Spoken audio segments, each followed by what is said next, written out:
Ya, baik. Bismillahirrahmanirrahim. Assalamualaikum warahmatullahi wabarakatuh.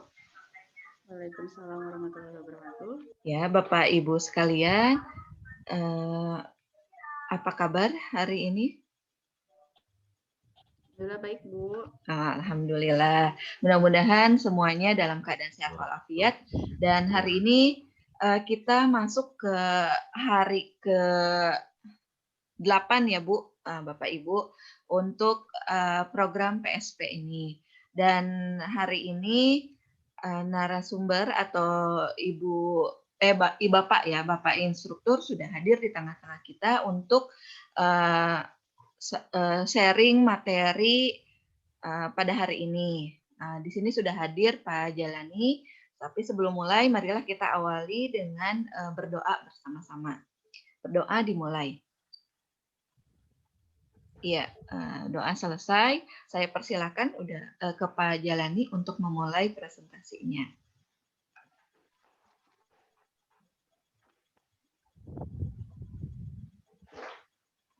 Ya, baik, terima kasih Ibu. Ya, Assalamualaikum warahmatullahi wabarakatuh. Waalaikumsalam. Ya, perkenalkan, nama saya Pak Jalani. Saya berasal dari SMA Negeri 22 Bandung. Pada kesempatan IHT kali ini, saya diberi mandat untuk menyampaikan materi terkait filosofi pendidikan Ki Hajar Dewantara. Bapak Ibu mungkin berbicara mengenai pendidikan, Bapak Ibu semua sudah tidak asing lagi dengan istilah tersebut karena keseharian Bapak Ibu itu bergelut di dunia pendidikan. Namun yang khusus atau spesial pada kesempatan kali ini, di AHT kali ini, kita akan membahas mengenai filosofi pendidikan yang disampaikan atau menurut Ki Hajar Dewantara. Ya. Ki Hajar Dewantara menyatakan untuk mencapai hal tersebut, maka capaian pembelajarannya peserta diharapkan mampu memahami apa itu filosofi pendidikan, serta bagaimana pembelajaran yang mereka itu seperti apa. Nah, dari capaian itu dilahirkan tujuan untuk dicapai oleh peserta, yaitu mencakup mengetahui tujuan, konten, proses, memahami dan mengidentifikasi nilai filosofi, kemudian merefleksikan nilai dari filosofi Ki Hajar Dewantara itu ke dalam pembelajaran Bapak Ibu di SMA untuk diterapkan dalam keseharian, seperti itu. Ya. Untuk memulai memahami apa itu filosofi pendidikan Ki Hajar Dewantara, kita bisa membandingkan bagaimana pendidikan zaman dulu dengan zaman sekarang. Yang Bapak Ibu ketahui terkait konsep atau prinsip dari pendidikan zaman dulu dan zaman sekarang itu seperti apa? Ada yang mau bercerita mungkin? Bu Indri atau Bu Dewi? Silakan. Ya, saya Pak izin. Ya, silakan Bu Indri. Ya, yang saya ketahui kalau pendidikan zaman dulu itu perbedaan konsep. Ya, gimana Pak? Halo? Perbedaan pendidikan zaman dulu itu masih sama zaman sekarang. Ya, pendidikan zaman dulu itu masih dikhususkan untuk orang-orang tertentu gitu, hanya anak-anak bangsawan misalnya yang boleh belajar. Tapi kalau saat ini semua akses pendidikan bebas didapatkan oleh siapa saja, bahkan pemerintah sudah membuat program wajib belajar sampai 12 tahun kalau saat ini. Itu mungkin Pak. Iya, terima kasih Bu Indri. Bu Dewi ada tambahan? Yang menurut Bu Indri beda antara pendidikan zaman dulu dengan zaman sekarang? Kalau sekarang lebih memerdekakan saja sih Pak bedanya gitu. Jadi beda sama dulu yang terlalu banyak aturan yang lebih mengekang gitu aja Pak paling. Iya, betul apa yang telah disampaikan oleh Ibu semua terkait kalau zaman dulu itu pendidikan lebih hanya untuk kalangan tertentu, kalau sekarang semua orang berhak mendapatkan pendidikan. Dari konsep itu maka melahirlah filosofi pendidikan Ki Hajar Dewantara yang menyatakan bahwa pendidikan itu merdeka. Pendidikan itu upaya untuk memajukan hidup, tumbuhnya budi pekerti. Dan pendidikan itu membiasakan supaya kita tidak disertai perintah dan paksaan. Dari konsep ini, maka dilahirkanlah atau muncullah profil pelajar Pancasila yang merupakan jawaban terkait pertanyaan untuk apa sih pendidikan di Indonesia itu tujuannya untuk apa? Maka tujuannya adalah untuk membentuk peserta didik yang memiliki karakter-karakter pelajar Pancasila yang mencakup beriman, bertakwa, berakhlak mulia, berkolaborasi global, mandiri, gotong royong, berdialog kritis, dan kreatif. Keterampilan-keterampilan ini hendaknya dimiliki oleh peserta didik di akhir pembelajaran. Nah, ini yang membedakan antara kurikulum sebelumnya dengan kurikulum di sekolah penggerak. Bapak Ibu, baik, kita masuk ke ruang kolaborasi karena dikarenakan waktu untuk sinkronis terbatas, maka kita lebih manfaatkan pada kegiatan asinkronus. Ya, pada kegiatan asinkronus sebelumnya, saya sudah memberikan tugas kepada Bapak Ibu untuk membuat poster sederhana terkait nilai-nilai filosofi apa yang dapat Bapak Ibu terapkan untuk memahami karakter peserta didik. Ya, ada yang mau mempresentasikan? Disilakan. Bu Dewi, disilakan. Untuk perwakilan kelompok saja ya. Efektif dan waktu, perwakilan kelompok saja yang mempresentasikan tugas asinkronusnya. Bu Dewi, sudah siap? Baik, Pak. Baik. Saya share hasil ya, Pak. Ya.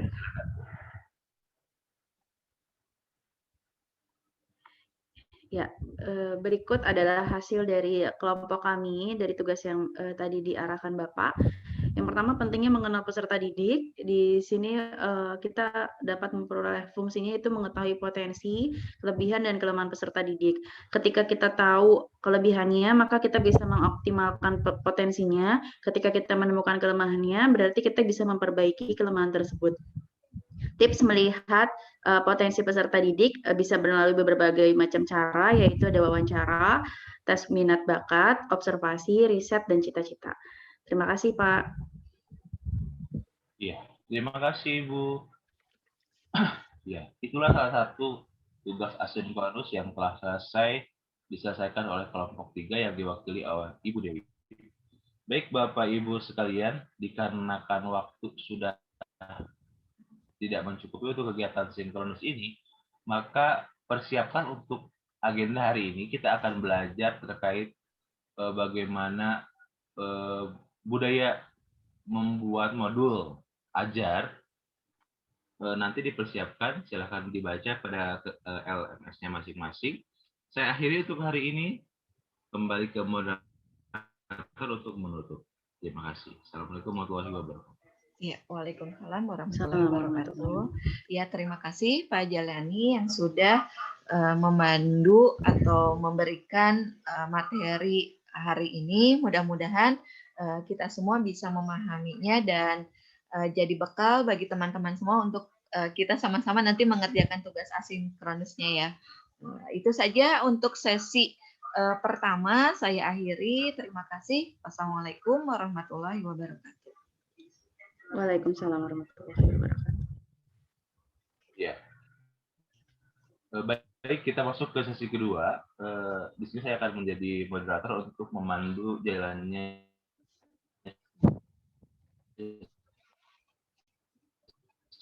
kedua. Ya, assalamualaikum. Ini kita masuk pada sesi kedua, yaitu terkait materi yang akan disampaikan oleh Ibu Instruktur kita terkait literasi digital. Literasi digital ini mungkin sudah tidak asing lagi untuk kita bergelut atau didukung oleh adanya literasi digital. Untuk lebih lengkapnya, kita undang Ibu Instruktur yang sudah hadir dari Kota Bekasi, Ibu Dewi Ratnawati. Kami persilakan untuk memandu atau menjelaskan atau memaparkan terkait apa itu literasi digital. Dipersilakan, Ibu. Baik, terima kasih. Ya, Assalamualaikum warahmatullahi wabarakatuh, Bapak Ibu. Semoga selalu sehat ya. Kita bertemu lagi, namun pada kesempatan hari ini kita membahas dengan tema yang beda. Jadi semoga pertemuan kemarin tidak membuat Bapak Ibu lupa dengan saya. Saya ingatkan lagi, nama saya Dewi. Di sini saya akan menjelaskan materi literasi digital. Saya akan presentasikan tayangan, jadi nanti Bapak Ibu bisa mengikuti arahan yang ada di sini. Kita sama-sama belajar ya Bapak Ibu. Di sini saya hanya diarahkan untuk menjadi fasilitator, tapi kita sama-sama mendalami tentang literasi belajar dalam sekolah penggerak ini. Tujuan dari pembelajaran ini, dari pelatihan ini adalah merefleksi kesiapan pribadi menggunakan perkembangan teknologi dalam dunia digital, mengidentifikasi produk-produk platform teknologi sekolah penggerak, serta menyusun rencana untuk meningkatkan kemampuan literasi digital dalam memanfaatkan produk-produk platform teknologi sekolah penggerak. Jadi agendanya kita akan berelaborasi, yaitu pembahasan refleksi mandiri, serta presentasi integrasi produk-produk platform teknologi sekolah penggerak. Nah, untuk bagian yang ini kemarin Bapak Ibu sudah mengerjakan di asinkronus, Bapak Ibu sudah menjawab tentang spek dari laptop dan handphone Bapak Ibu. Saya lihat kemarin hasilnya sudah semuanya sudah menguasai apa saja yang ada dalam perangkat-perangkat Bapak Ibu, dan Bapak Ibu juga semuanya sudah mendownload rumah belajar. Jadi saya rasa semuanya sudah menguasai, jadi tidak dibahas pada kesempatan hari ini. Semuanya mendapat nilai baik ya. Terus untuk koneksi antar materi yaitu menyusun rencana untuk meningkatkan kemampuan literasi digital untuk memanfaatkan produk-produk platform teknologi sekolah penggerak. Kita buat kesepakatan semuanya seperti yang lalu. Itu kesepakatannya adalah menghargai sesama peserta dan fasilitator, satu berbicara, semua mendengar, tepat waktu, berpartisipasi aktif, serta fokus pada sesi belajar.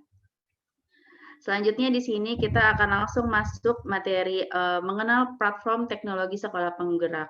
Jadi literasi digital yang mungkin Bapak Ibu sudah banyak kenal, sekarang lebih dilengkapi lagi ketika kita masuk ke platform yang sudah disediakan oleh pemerintah, dan ini sangat membantu kita baik dalam pembelajaran, pelaporan satuan pendidikan, dan sekalipun itu pembelanjaan kebutuhan sekolah.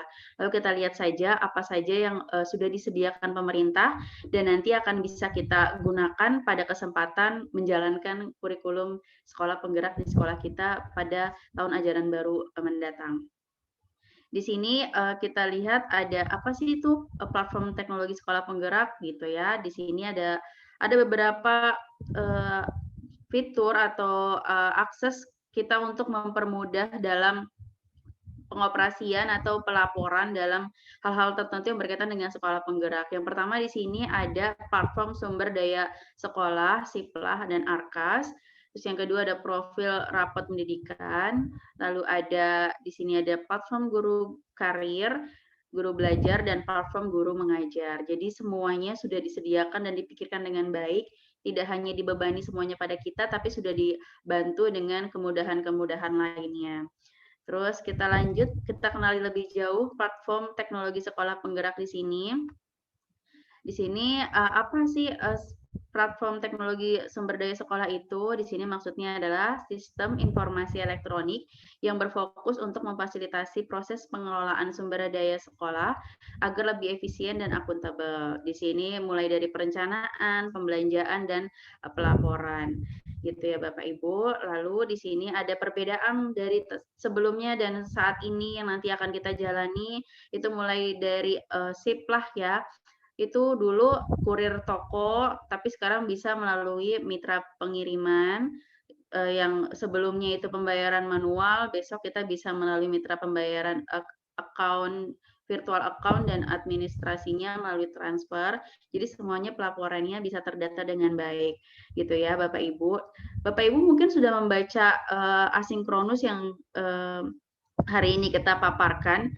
Mungkin kita bisa langsung ke inti perbedaannya ya, nanti yang Bapak Ibu rasakan, kita nikmati bersama. Di sini ada Siplah yang tadi saya bahas. Jadi komponen platformnya Siplah, tujuannya adalah meningkatkan efisien dan akuntabilitas proses pengelolaan sumber daya sekolah. Jadi ini sangat mempermudah kita dalam pembelanjaan, nggak usah ribet-ribet. Kadang kan kalau kita mau beli sesuatu tuh harus ada yang wajib pajaknya, tokonya, tapi kalau di Siplah ini semuanya sudah diarahkan membuat pelaporan dengan mudah. Terus pengguna utamanya yaitu kepala sekolah dan bendahara. Kapan dapat digunakan? Nah, berbeda dengan platform profil raport, ini sedikit lebih mundur ya. Nanti kita lihat perbedaannya di sini bulan Agustus gitu ya Bapak Ibu. Bulan Agustus 2021 kita bisa mulai menggunakan Siplah dan Arkas.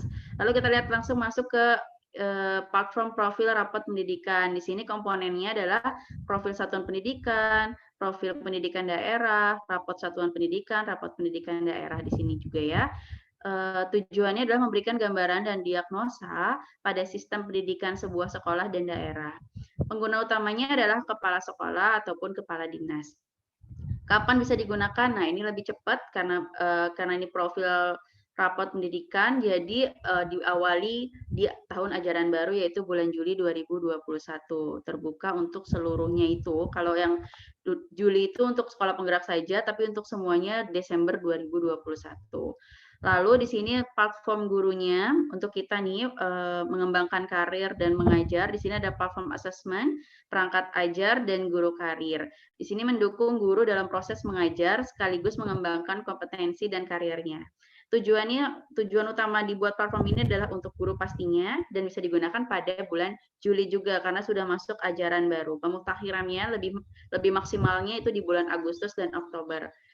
Mohon disiapkan dengan baik karena aplikasi platform ini membutuhkan kriteria minimal perangkat pada laptop atau smartphone Bapak Ibu. Di sini kalau ini ada Windows versi 7 minimalnya, terus di atas memiliki web browser dan lain sebagainya. Jadi bahan bacaan ini jadi persiapan kita nih supaya platform yang sudah dipermudah untuk kita bisa digunakan dengan baik. Baik, untuk berikutnya di sini saya akan mengajak Bapak Ibu untuk menilai diri sendiri. Di sini berkaitan dengan rencana untuk meningkatkan kemampuan literasi digital. Di sini Bapak Ibu bisa memberikan nilai kemampuan Bapak Ibu menguasai literasi digital. Saya berikan waktu 5 menit, Bapak Ibu bisa coba menjawab arahan yang diberikan. Terima kasih. Oke, sudah selesai Bapak Ibu semuanya. Bu Indri, boleh sedikit presentasi tentang yang sudah dibuat? Baik, boleh ditampilkan, boleh tidak juga tidak apa-apa. Yang penting dijelaskan saja. Ya, saya coba untuk ditampilkan dulu ya Bu. Baik.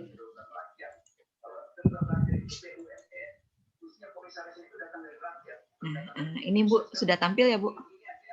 Iya. Iya. Bismillahirrahmanirrahim. Assalamualaikum warahmatullahi wabarakatuh. Saya Indriana dari SMA Negeri 23 Bandung akan menyampaikan lembar rencana untuk meningkatkan kemampuan literasi digital. Mengenai rating kesiapan dalam penggunaan atau memanfaatkan perkembangan TIK dalam bidang pendidikan, saya memilih skor 4 dengan alasan bahwa penggunaan teknologi yang sudah saya kuasai meliputi aplikasi yang sudah sangat umum di Microsoft Word. Di Microsoft itu ada Word, Excel, dan PowerPoint untuk presentasi. Kemudian untuk video conference-nya Zoom Meet seperti ini atau Google Meet. Lalu untuk penugasan pada siswa saya memberikannya itu atau menggunakannya Google Classroom. Dalam soal-soal digunakan Google Form. Untuk latihan soal dan materi pengayaannya, saya menggunakan Kuiper School atau Ruang Guru. Kemudian untuk sesi kuis agar lebih menarik dalam penyampaian materi dan siswa tidak bosan, itu biasanya saya menggunakan Kahoot atau Quizzes gitu. Ini yang menarik minat siswa menjadi antusias untuk belajar. Kemudian sekolah kami untuk menyelenggarakan penilaian biasanya tesnya itu menggunakan aplikasi EduBox. Dan untuk komunikasi dengan siswa kami menggunakan grup WA atau menggunakan WhatsApp. Apalagi di masa pandemi ini kita tidak bisa tatap muka langsung, penggunaan WA ini lebih masif lagi. Kemudian untuk tantangan saya dalam mengoperasikan teknologi itu, pertama masih banyak platform atau aplikasi-aplikasi yang belum saya kuasai, sehingga itu menantang saya untuk banyak belajar lagi. Nah, lalu hal yang bisa saya lakukan untuk meningkatkan kemampuan literasi digital ini tadi dengan saya banyak belajar baik secara mandiri ataupun kelompok lewat ikut pelatihan atau belajar secara mandiri di YouTube, kan sudah banyak tutorialnya ya Bu sekarang itu. Lalu dengan pengetahuan yang sudah saya punya, saya langsung aplikasikan sehingga bisa learning by doing. Dengan langsung mengaplikasikan biasanya memang tidak langsung lancar atau bisa, tapi ada masalah atau kendala yang dihadapi, tapi justru dengan masalah itu kita belajar untuk mengatasinya, dan itulah proses learning by doing. Itu saja yang bisa saya sampaikan, Bu. Terima kasih. Iya, terima kasih. Saya senang lihatnya karena sudah sangat variatif, mulai dari yang mudah sampai yang menurut saya sudah cukup sulit, sudah diarahkan atau sudah digunakan pada sekolah yang Ibu tempati ya, yang sedang diajarkan. Baik, kita masuk ke kesimpulan ya Bapak Ibu. Di sini literasi digital sangat penting pada pendidikan di abad 21, di mana literasi digital tidak hanya sekedar menambah teknologi dalam proses pembelajaran, tapi juga dalam pelaporan-pelaporan ataupun yang berkaitan dengan satuan pendidikan lainnya. Jadi semoga apapun yang sudah dipersiapkan oleh pemerintah melalui platform yang sudah disediakan bisa digunakan dengan baik, jadi sama-sama belajar. Hanya itu saja yang bisa saya arahkan, semoga bermanfaat dan bisa kita aplikasikan pada kesempatan berikutnya. Terima kasih atas perhatiannya, mohon maaf apabila ada yang kurang. Assalamualaikum warahmatullahi wabarakatuh. Ya, waalaikumsalam warahmatullahi wabarakatuh. Ya, baik, di sini sekarang saya akan berperan sebagai moderator. Terima kasih untuk pemateri sebelumnya. Pemateri berikutnya kita berkaitan dengan penyusunan kurikulum yang akan disampaikan oleh Ibu Indriana. Penyusunan kurikulum menjadi materi yang sangat penting untuk kita. Jadi mohon disimak dengan baik. Kepada Bu Indriana dipersilakan. Ya, baik. Terima kasih Bu Dewi yang sudah membuka pada sesi ketiga ini. Ya, saya ingin tanya dulu, bagaimana nih kabar Bapak Ibu? Semuanya sehat ya? Mudah-mudahan masih semangat ya dengan tugas-tugas yang dari hari ke hari mungkin mudah-mudahan tidak membebani ya, tapi menantang Bapak Ibu untuk terus semangat untuk belajar mengenai banyak hal tentang sekolah penggerak ini. Nah, hari ini kita akan banyak diskusi ya Bapak Ibu. Saya tidak akan fokus saya memberikan materi, hanya kita sharing aja nih. Saya akan tampilkan dulu PowerPoint-nya ya. Nah, ini mengenai proses penyusunan kurikulum operasional di satuan pendidikan. Nah, ini saya akan membagi Bapak Ibu ke dalam beberapa kelompok pembahasan, karena ini untuk materi ini lumayan banyak ya Bapak Ibu, sehingga per kelompok dari 6 kelompok yang ada, nanti ada yang membahas kerangka kurikulumnya, ada yang membahas proses penyusunan kurikulumnya. Nah, di setiap bagian tujuannya adalah, sebentar, masih loading nih. Dari penyusunan kurikulum ini tentunya ada dasar yang harus kita pahami. Saya berikan pengantar sedikit ya Bapak Ibu mengenai proses untuk menyusun sebuah kurikulum operasional. Hal yang harus dipahami Bapak Ibu sebelum menyusun kurikulum operasional sekolah, tentunya harus memahami dulu kerangka dasar dan struktur kurikulumnya. Nah, di proses kemarin itu di asinkronus, Bapak Ibu sudah mengerjakan latihan-latihannya ya, tugas-tugasnya ya Bapak Ibu ya.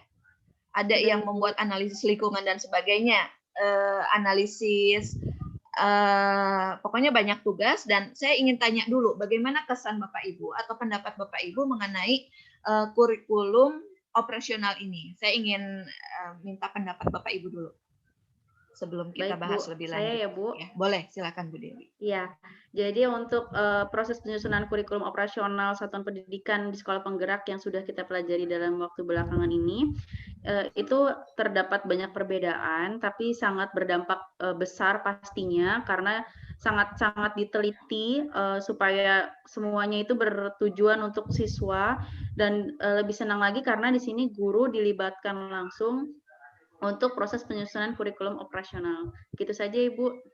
Terima kasih. Oke, ya baik, terima kasih. Pak Jalani mungkin ada tambahan? Ada yang berbeda tidak? Iya, baik Ibu, terima kasih. Untuk perbedaan antara kurikulum operasional sekolah yang dengan sekolah yang penggerak ini tentunya sangat berbeda, Bu. Kalau di sekolah penggerak tentunya kita berprinsip pada sekolah merdeka dengan tujuannya adalah aplikasi karakter profil pelajar Pancasila. Tentunya dari sekolah penggerak ini kita dilibatkan untuk menyusun kurikulum dimulai dari kerangka hingga asesmen dan lain sebagainya. Seperti itu Bu. Terima kasih. Ya, baik.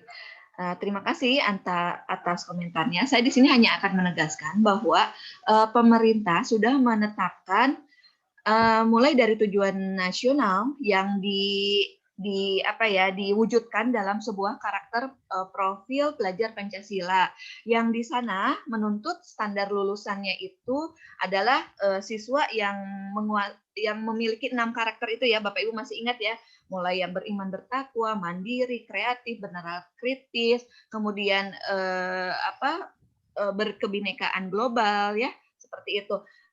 Itu semua adalah profil yang ingin dihasilkan, dan itu sudah ditetapkan oleh pemerintah sampai pemerintah menentukan strukturnya, capaiannya, dan prinsip asesmennya.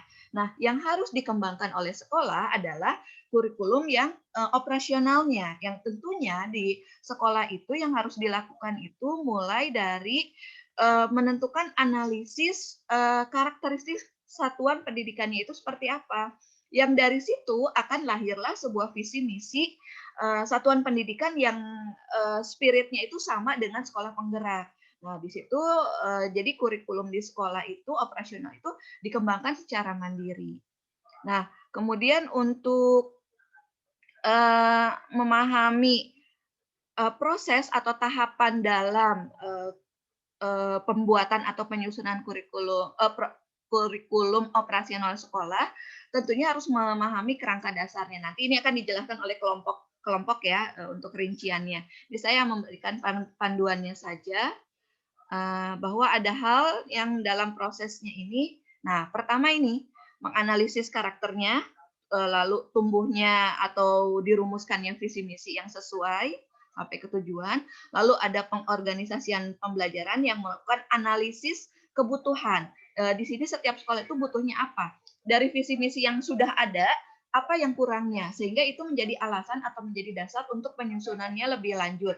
Lalu setelah itu baru turun ke rencana pembelajarannya yang dilakukan oleh guru nanti mau seperti apa. Nah, untuk proses pembuatan ini tentu saja harus ada pendampingan, evaluasi, pengembangannya secara profesional ya.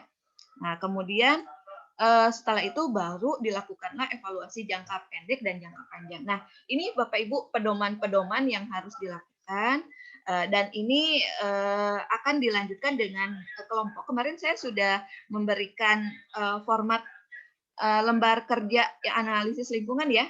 Saya lihat yang punya Pak Jalani ini sudah lengkap. Ini akan saya tampilkan di sini. Mungkin bisa dijelaskan nih Pak.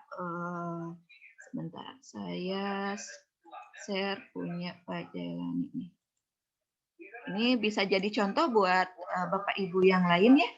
Ini di sekolahnya Pak Jalani ya. Pak, bisa sedikit dijelaskan Pak ini bagaimana nih proses penyusunannya? Ya. Baik Ibu, terima kasih. Ini merupakan analisis lingkungan di SMA Negeri 25 Bandung, dimulai dari sumber daya alam, sosial budaya yang mencakup lingkungannya itu lingkungan kawasan perdagangan dan dikelilingi oleh pesawahan-pesawahan itu dengan budaya-budaya yang menonjol di lingkungan SMA itu budaya pencak silat, karena di situ ada beberapa pelatihan pencak silat dan jaipong juga. Lalu sumber daya pendanaannya seperti pada umumnya dimulai dari BOS, APBN, BOPD, DAK, kemudian dari melalui komite. Untuk sistem kebijakan di 25 itu menggunakan non-paket SKS Ibu, bukan SKS tapi paket seperti itu dengan kebijakan dari Provinsi Jawa Barat. banyak kemitraan yang dilakukan dengan adanya peserta didik kurang lebih ada 12 rombel untuk 3 tingkatan dengan kebanyakan ada guru PNS dan non-PNS. Dan sarana prasarana insya Allah mencukupi untuk terjadinya proses pembelajaran. Visi misi SMA 25 secara umum hampir sama dengan diwai oleh profil pelajar Pancasila. Ada beberapa karakter yang perlu dimasukkan. Demikian Ibu, terima kasih. Oh iya, baik, terima kasih. Nah, Bapak Ibu, saya juga melihat kelompok-kelompok lain sudah menyusun seperti ini. Ini saya karena keterbatasan waktu, saya hanya menampilkan satu kelompok saja ya, Bapak Ibu. Mudah-mudahan bisa dipahami. Sebelum saya tutup sesi sinkronus ini, apakah Bapak Ibu ada yang mau didiskusikan lebih lanjut atau ada hal yang belum dipahami, ada yang perlu dikritisi lagi tidak Bapak Ibu kira-kira? Cukup Bu. Oh, Cukup baik. Ibu, jelas. Baik, oke. Kalau sudah cukup, karena memang ini waktu juga sudah mepet, saya ucapkan terima kasih kepada Bapak Ibu yang sudah secara maksimal mengerjakan tugas-tugas asinkronus. Mudah-mudahan itu menjadi bekal yang berharga bagi kita semua dan bermanfaat untuk kita dan satuan pendidikan dan untuk siswa tentunya. Ya, saya tutup saja untuk sesi ini. Saya kembalikan kepada moderator tadi Bu Dewi ya. Ya, terima kasih. Assalamualaikum. Waalaikumsalam warahmatullahi wabarakatuh. Terima kasih Bapak Ibu sudah mengikuti kegiatan pelatihan hari ini dari awal hingga akhir. Terima kasih untuk ketiga pembicara. Pengetahuan tambahannya sangat penting untuk kita semua. Semoga bisa diterapkan dengan baik dan semoga kegiatan kita hari ini diberikan keberkahan dan kelancaran ketika mengaplikasikannya. Untuk mengakhiri kegiatan hari ini, mari kita ucapkan hamdalah. Alhamdulillahirrahmanirrahim. Terima kasih atas perhatiannya. Assalamualaikum warahmatullahi wabarakatuh. Selamat pagi semuanya.